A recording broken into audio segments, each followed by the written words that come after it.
നമസ്കാരം. അജയ്സ് പ്രസിൻ്റെ പുതിയൊരു വീഡിയോയിലേക്ക് എല്ലാവർക്കും സ്വാഗതം. Welcome to Ajay's press. Here what we do is express.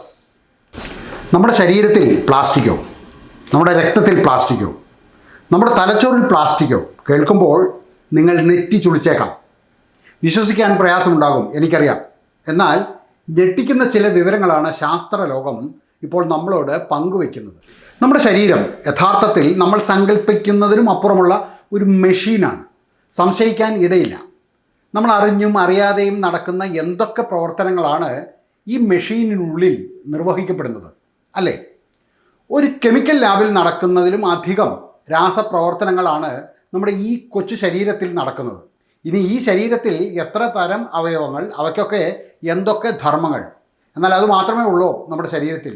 ഇപ്പോൾ ഏറ്റവും പുതിയ കണ്ടുപിടുത്തങ്ങൾ പറയുന്നത് നമ്മുടെ ശരീരത്തിൽ തലച്ചോറിൽ വരെ മൈക്രോ പ്ലാസ്റ്റിക്സ് ഉണ്ട് എന്നാണ്. പ്ലാസ്റ്റിക്സ് തന്നെ നമ്മുടെ ജീവിതത്തിൽ ഒരു അവിഭാജ്യ ഘടകമായിരിക്കെ ഇപ്പോഴിതാ കടുകുമണിയേക്കാൾ ചെറിയ മൈക്രോ പ്ലാസ്റ്റിക്സ് നമ്മുടെ ശരീരത്തിൽ ഉണ്ട് എന്ന ഈ ഒരു കണ്ടെത്തൽ ശാസ്ത്ര സമൂഹവും നമ്മുടെ ആരോഗ്യ വിദഗ്ധരും വളരെ ആശങ്കയോടു കൂടിയാണ് കാണുന്നത്.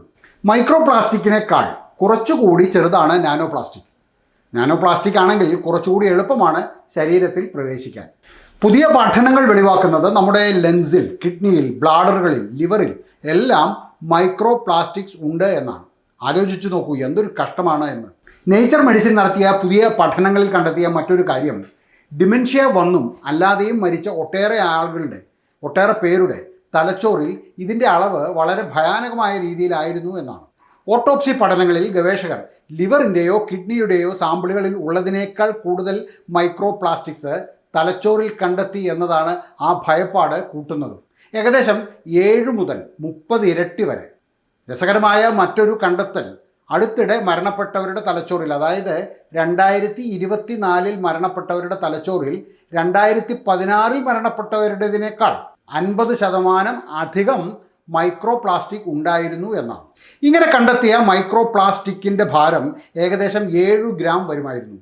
ഒരു ചെറിയ പ്ലാസ്റ്റിക് സ്പൂണിൻ്റെ അത്ര തൂക്കം. ഇവിടെ നമ്മൾ മനസ്സിലാക്കേണ്ട ഒരു കാര്യം, 2016 നിന്നും 2024 എത്തിയപ്പോൾ എന്തുകൊണ്ട് പ്ലാസ്റ്റിക് ലെവൽ ഇങ്ങനെ കൂടി എന്നതാണ്. ആഗോളതലത്തിൽ തന്നെ പ്ലാസ്റ്റിക് ഉപയോഗം കൂടുന്നു എന്നതിൻ്റെ ഒരു നേർ പ്രതിഫലനം കൂടിയാണ് ഇത്.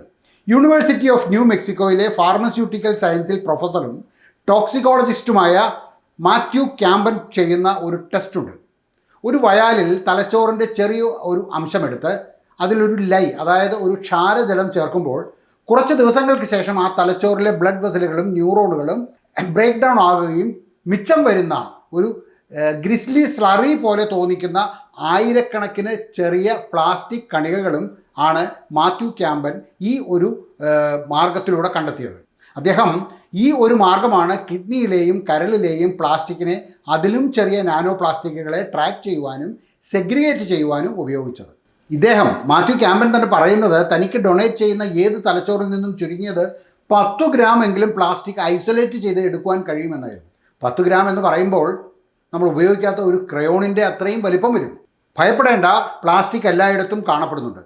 ഏറ്റവും റിമോട്ടായ ദ്വീപുകളിലും ഏറ്റവും ഫ്രഷായ അന്റാർട്ടിക്കൻ മഞ്ഞിലും, മരിയാന ട്രെഞ്ചിൻ്റെ ഏറ്റവും അടിയിൽ പോലും പ്ലാസ്റ്റിക് കാണപ്പെടുന്നുണ്ട്. നമ്മുടെ ഭക്ഷണത്തിൽ, വെള്ളത്തിൽ, എന്തിനേറെ നമ്മൾ ശ്വസിക്കുന്ന വായുവിൽ പോലും അത് ഉണ്ട്.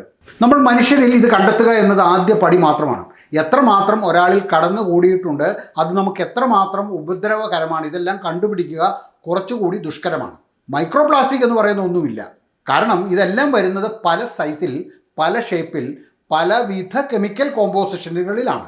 അതുകൊണ്ട് തന്നെ മനുഷ്യൻ്റെ ഓരോ കോശങ്ങളെയും ടിഷ്യൂവിനെയും ഇതെങ്ങനെ ബാധിക്കും എന്ന് പറയുക അത്ര എളുപ്പമല്ല. ഡിമെൻഷ്യ ഉണ്ടായിരുന്നവരുടെ തലച്ചോറിലെ ടിഷ്യൂവിൻ്റെ ഓട്ടോപ്സി കാണിച്ചത് ഡിമെൻഷ്യ ഇല്ലാത്തവരുടെ തലച്ചോറിൻ്റേതിനേക്കാൾ 5 മടങ്ങ് കൂടുതലായിരുന്നു പ്ലാസ്റ്റിക്, അതായത് മൈക്രോ പ്ലാസ്റ്റിക് എന്നായിരുന്നു. പക്ഷേ അപ്പോഴും മൈക്രോ പ്ലാസ്റ്റിക് ആണോ ഇങ്ങനെ ഡിസീസിൻ്റെ റിസ്ക് കൂട്ടുന്നത് എന്നോ, അതല്ല ഡിമെൻഷ്യ ആണോ ഇതുപോലെ തലച്ചോറിൽ മൈക്രോ പ്ലാസ്റ്റിക്കിൻ്റെ അക്യൂമുലേഷനിലേക്ക് നയിക്കുന്നത് എന്ന കാര്യത്തിൽ ഇപ്പോഴും തീർച്ചയൊന്നുമില്ല. ഡിമെൻഷ്യയും മൈക്രോ പ്ലാസ്റ്റിക്കും തമ്മിൽ ഒരു കാഷ്വൽ റിലേഷൻഷിപ്പ് ഉണ്ടോ എന്ന കാര്യം തന്നെ ഇനിയും കണ്ടെത്തേണ്ടിയിരിക്കുന്നു.